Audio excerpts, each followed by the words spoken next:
Welcome again, my friends, to a new chapter which we're gonna work on the React. I purposely left it like to the latest stages of the course to keep you, excited and engaging with the course. Okay, so you have exciting stuff in the beginning of the course, the middle, and now that we are closer to the end, then we are in the middle. Okay, so it's gonna be a lot of fun. It's not the easiest thing, because there's a lot of things that you're gonna learn about, especially working with arrays. How to manipulate data with arrays, because simply like let's just make a a simple example. If you want to react like to something and you click like on this one and you want to change it right here, you don't want to change the inner HTML of that element. Okay, that's just not right.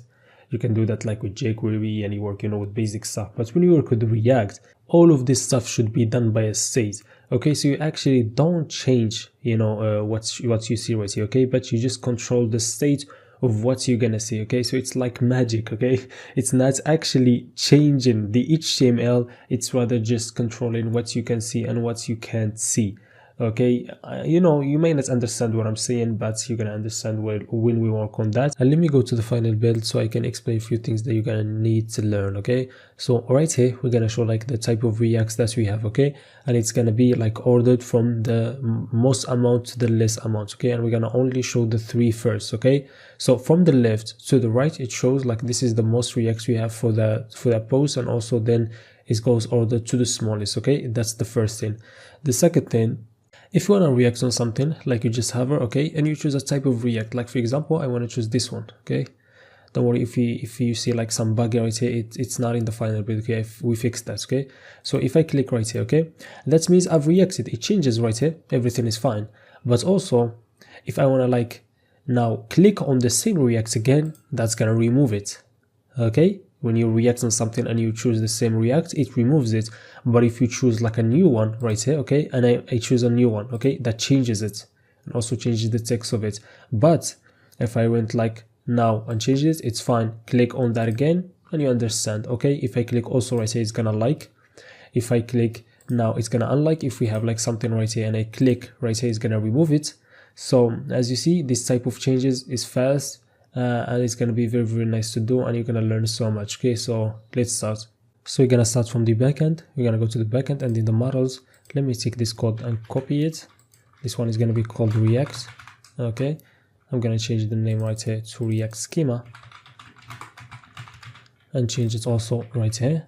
And this model is gonna be called React. And then I'm going to remove everything from here, and let's define the properties that's going to be for the React schema. Okay, so the first thing is going to be the React, and the React is simply going to be type string. And let me define enum. So we define the only values allowed, which is going to be just the normal React. So like love, haha, sad, angry. Okay, and let me see what the last one is going to be. Whoa. Okay, you can define as much as you want, and it's going to be required. So required is going to be true, like that. That the first thing is the type of React. Okay, let me go over from here. Okay, so you can see, so those are the types. Let me see again, like love, haha, sad, angry. So everything is fine. And then you're going to have the post ref, and the post ref is going to be just the ID of the post that you react to. Okay, so the type is going to be an object's ID, and it's going to refer to the post model. Okay, like that simply.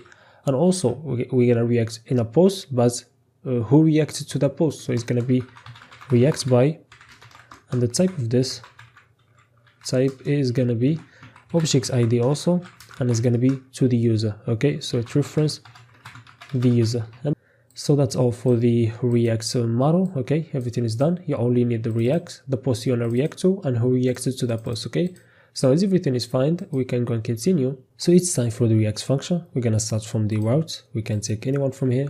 Let me take that and let me copy it. Okay, this one, let's call it React. And then right here, I'm gonna remove the functions. Okay, remove all the routes. And this time the controllers are gonna be from the React. So you're gonna get a problem because you need to go to the controller and create the React file. .js right here. Okay, and now you can go back to the route. Let me see.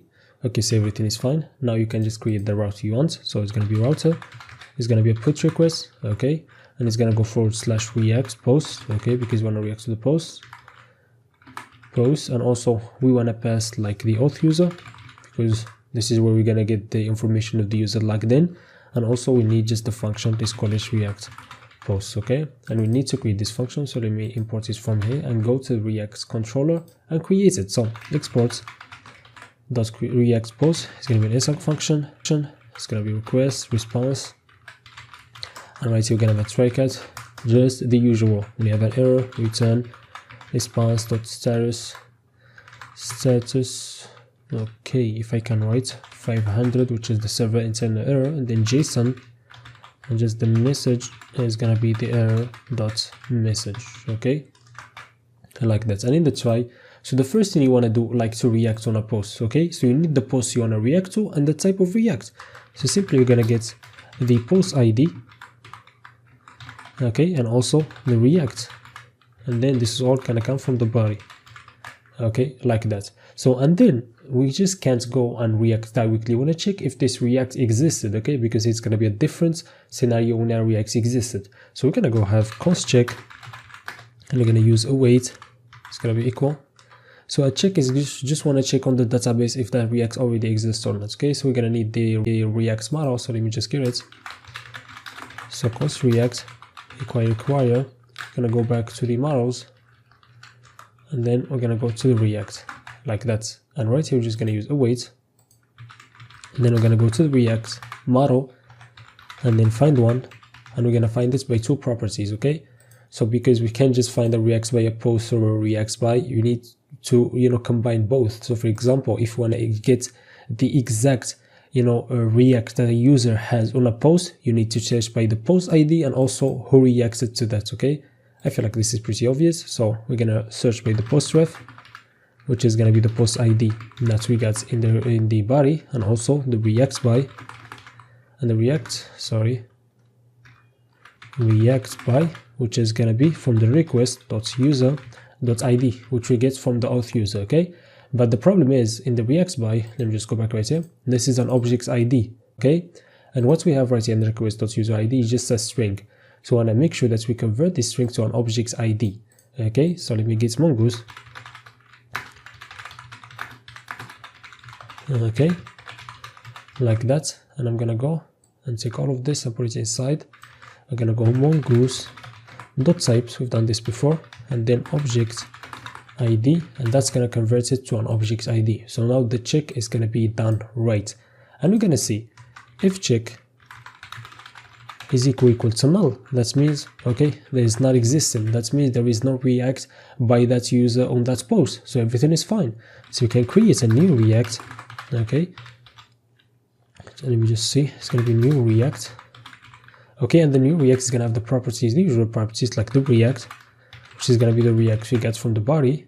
Okay, and also the post ref, the post that you want to react to from the post ID, and also we're going to need the react by, which is going to be, react by, which is going to be from the request.user.id. Okay, and all we need to do right now and just go simply and take the react and just save it in the database. So await new react and then .save it. Okay, like that. Okay, the new react.save automatically works because this new react is an object of react, which is from the model. Okay, that means you can just automatically save it like that. And when we don't have an existing react, this is how you create a new react in the database. Now let's say like we have an existing react. Okay, so this check is existing. That means there is a react that this user has on this post. So we're gonna go right else, and then we have two scenarios. So if you remember right here, if I told you when we react something, like we have an existing react, so I want to check if the new react that I clicked on is the same that the one that is in the check. Okay, so it's the same react, I want to remove it. But if it's a different one, then I want to update and change that. I feel like this is obvious, so right here I'm gonna go if the check.react, okay, that's we get from the existing react from the database. We're gonna check if it's equal to the react that I got in the body. That means it's the same, and even as I told you, when it's the same, we remove it. So we're gonna go await and then react and then find by ID and remove, and the ID is simply gonna be the check._ID, and that's gonna remove it. Else, that means this is a react that's different. That means we need to update it. So await react dot find by ID and update, Okay, so the first argument is the ID, which is check._ID. And what you want to update it with is the second parameter. So we're going to update the React by the new React we get in the request.body.